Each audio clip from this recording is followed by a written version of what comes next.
Hi everyone, my name is Emily and I'm the young adult librarian at the Rock Island Public Library.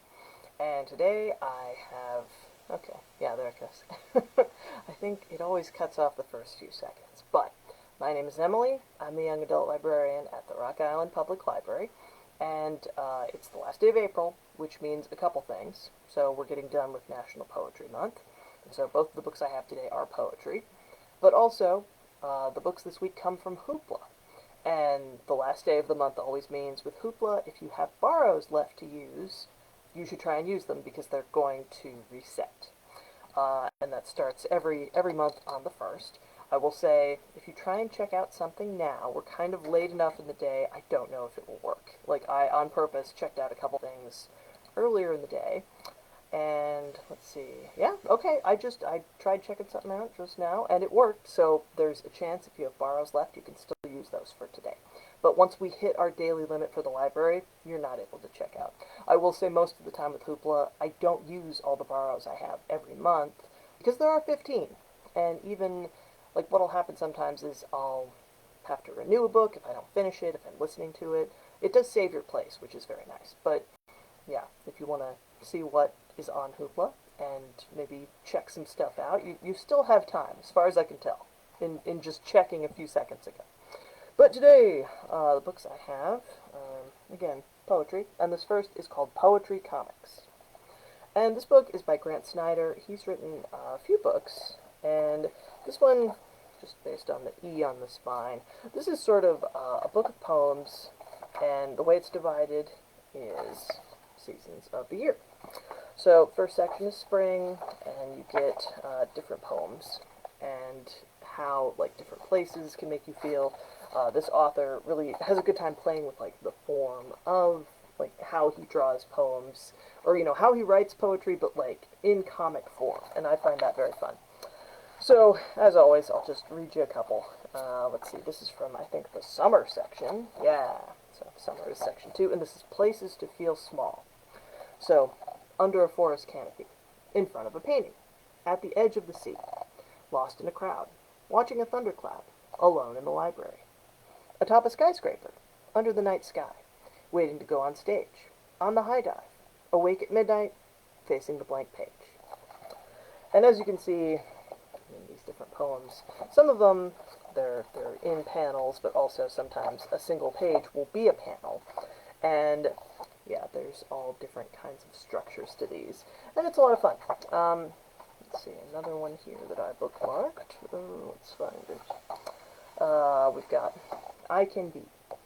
I can be silly at home, serious at school, scared at the movies, daring at the pool, graceful on a bike, wobbly on skates, shy around strangers, hyper with classmates, angry at basketball, polite on the slide, loud at karaoke, quiet outside. There are so many ways I can be. I wonder, which me is me? So if you're, I would say this is kind of an all ages book, but especially if you want, like if you have a kid in your life that likes comics, this could be a fun way to get into some poetry with them. And like some of the poems actually do different things. I mean, poems and comics. Like there's one near the back that tells you how to write a poem. And this is number 4, so there's more than one of that. Last one, though, this is the rules of chess. So, pawns move straight forward except to attack. Rooks move sideways, forward and back. Knights travel in and out. Bishops go diagonal. Kings move one space, but mostly wait around to fall.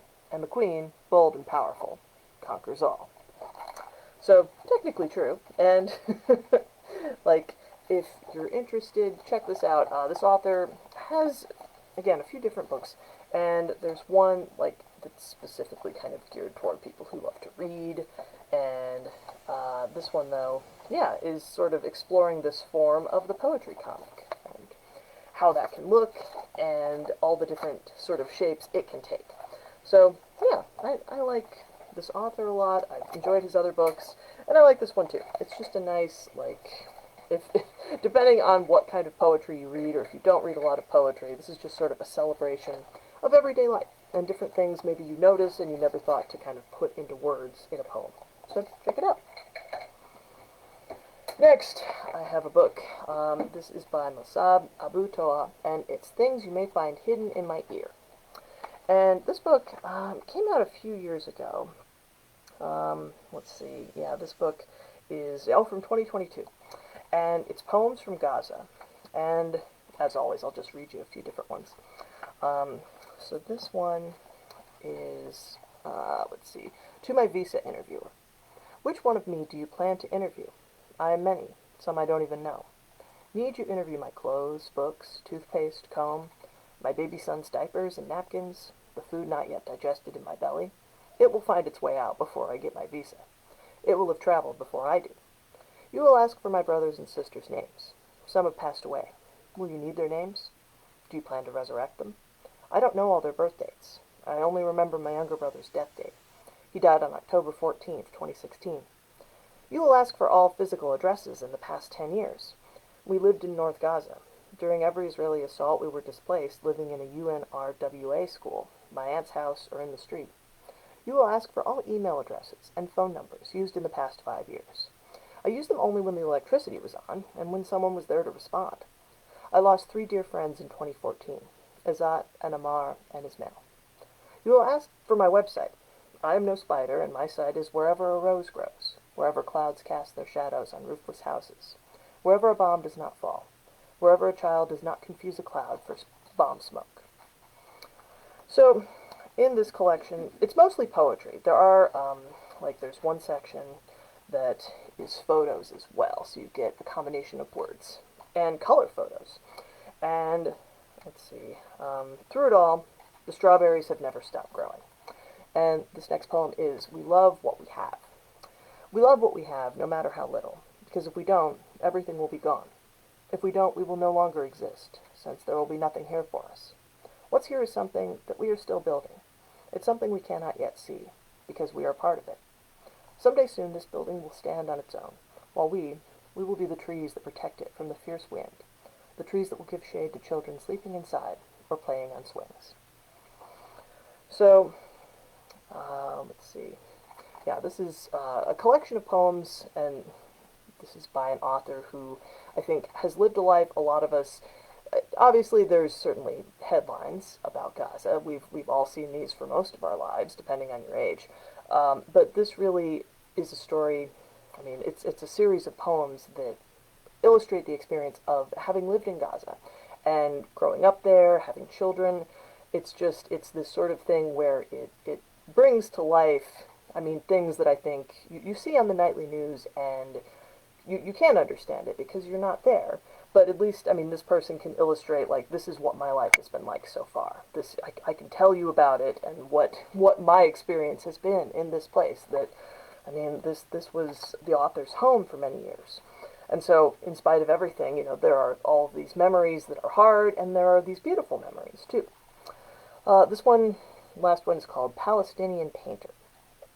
2 birds leave their nest, singing a song, perhaps for the artist working in what used to be a well-kept old garden. He's painting a new house, even a new garden, without shrapnel, without twisted metal beams, without broken bricks and loose electrical wires. But then I see him hesitate, looking at a headless doll lying in the rubble. I'm wondering if he'll paint it, as part of the new house and the resurrected garden. It might destroy its harmony. It might disturb visitors from abroad. So, I mean, this is a collection of poems that, obviously, this person is, like, he's talking about his life and also expressing this sense of how the world sees him and how, like, people like him can feel forgotten or having to present, I guess, a certain image to the world.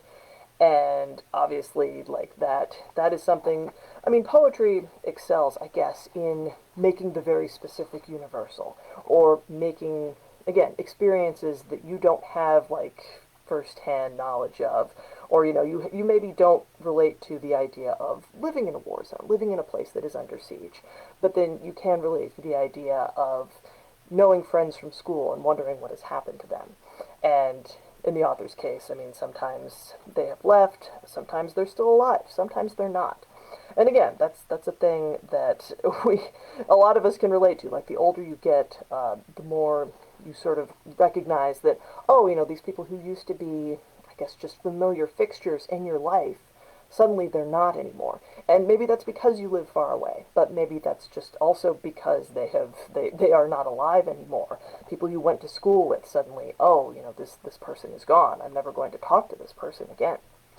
So again, National Poetry Month is ending, but it's always a great time to pick up a book of poetry because again, like you get just in very few lines a very powerful sort of expression of what a person has experienced and how they're seeing the world in the course of these poems. So check this out. And again, both of these books are available through Hoopla. Um, 417, okay, it's getting a little late in the day, but again, I checked. If you have borrows left, you might still be able to check out some books through Hoopla today. So give it a try. But if not, tomorrow is May 1st, and so everything will reset, and you will get, if you have a library card and your library has Hoopla, you will get 15 new borrows for the new month.